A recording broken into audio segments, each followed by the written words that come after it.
Totoo po yung binanggit ng unang kapatid na nagbahagi dito, na importante po na binabasa natin ang Biblia at pinapakinggan po natin ang salita ng Diyos mula sa Biblia.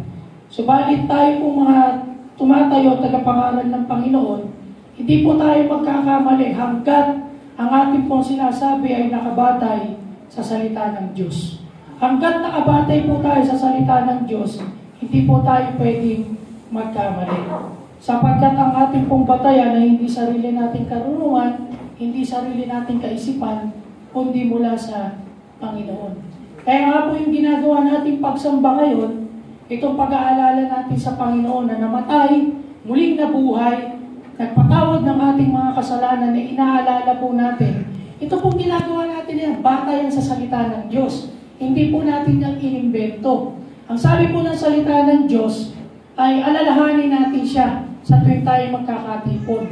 At ang tinapay at saro na sumisipulo ng kanyang katawan at dugo ay pag-aalala at pagsamba po natin na mayroong Diyos, totoong Diyos na namatay sa krus ng Kalbaryo. Yan po yung batayan natin.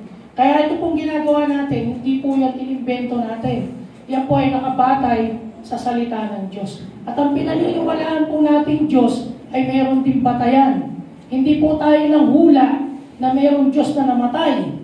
Ito po ay nakalagay sa Biblia na siya po ay pinanganak, nagkatawang tao, pinatay sa krus, at muling nabuhay, at nagbibigay ng kaligtasan sa sino mang sasampalataya sa Kanya.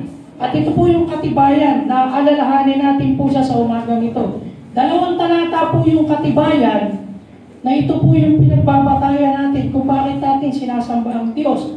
Ang una ay buksan po natin yung ating mga Biblia sa aklat po ng Gawa, chapter 4, verse 12. Sabi niya po dito sa aklat ng Gawa, 4:12, at sa kanino mang iba ay walang kaligtasan, sapagkat walang ibang pangalan sa silong ng langit na ibinigay sa ating mga tao na sukat nating ikaligtas.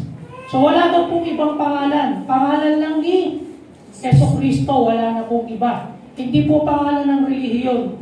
Hindi po pangalan ng mga namumuno sa simbahan.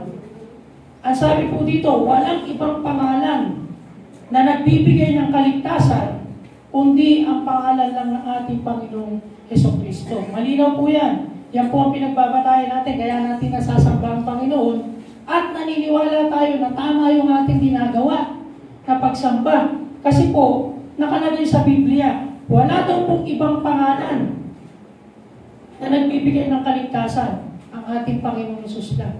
So walang ibang pangalan, huwag na kayong mag-isip na ibang pangalan. Pangalan lang ng Panginoong Hesus. Sabi niya rito, sapagkat wala daw pong ibang pangalan na ibinigay sa atin sa silong ng langit. Sino po ba ibinigay sa atin na pinakong sa krus? Si Kristo lang, wala na pong iba, ang Panginoong Kristo. At ang sabi niya po dyan, malinaw po na sinasabi niya na sa kanyang pangalan lang, tanging pangalan lamang niya, merong kaligtasan. Malinaw po yan. At ang sabi niya pa po dito, ibinigay sa ating mga tao na sukat nating ikaligtas. So walang iba. Bakit po walang ibang pangalan? Sapagkat po walang ibang pangalan na magiging karapat-dapat na tumubos ng kasalanan natin. Sapagkat ang Panginoong Hesus lamang ang eligible. Pag sinabing eligible, sa Tagalog po, karapat-dapat. Siya lang yung karapat-dapat. Kasi siya lang yung walang kasalanan. Siya lang yung may karapatan na tumubos sa mga makasalanan na katulad po natin. Okay? Ang katunayan po na siya talaga ay Diyos at ang batayan po natin na tama yung ating pagsamba ay matatagpuan naman natin sa John chapter 14 verse 6. Buksan po natin yung ating mga Bible. Sabi po ng John chapter 14 verse 6, sinabi sa kanya ni Jesus, si Jesus mismo ang nagsasalita. Ang sabi ni Jesus, ako ang daan. So ibig sabihin, there is no other way. Walang ibang daan. Hindi ang reliyon, hindi ang tao, okay? Hindi ang kahit na sino pa man o kahit ano pa man o anumang bagay. Wala daw pong ibang daan. Ako lang, sabi ni Jesus. Ako lang yung daan. Walang pwede kayong ibang daanan, kundi sa Panginoong Hesus lang. At ang sabi pa niya, ako ang katotohanan. So napakalinaw yung salita, katotohanan. So walang ibang totoo, walang ibang tunay, walang ibang legit, walang ibang original, kundi ang ating Panginoon lang. Wala na pong iba pa. Okay? So tayo pong mga tao, pwede lang po tayong manloko talaga. Pero kung ang sinasabi ng tao dito sa harap, ay katulad ng sinasabi natin, ito mismo sa Biblia nakalagay, dapat po natin itong paniwalaan. Sapagkat ang sinasabi dito, ako ang daan, sabi ni Jesus, ako ang katotohanan. So walang ibang totoo siya lang. At panghuli, ang sabi po niya, ako ang buhay. Sa makatuwid, siya lang ang nagbibigay ng buhay. Siya din yung bumabawi ng buhay at siya yung nagbibigay ng buhay na walang hanggan sa sino mang sa tao na sumasampalataya sa Kanya. At ito po yung Diyos na inaalala po natin, na sinasamba natin sa oras na ito. At ang sabi niya sa pagkamuling talata na yan, kung siya yung daan, siya yung katotohanan, siya yung buhay, ang sabi niya, sino man hindi makapaparoon sa Ama, kundi sa tanging pamamagitan ko lamang.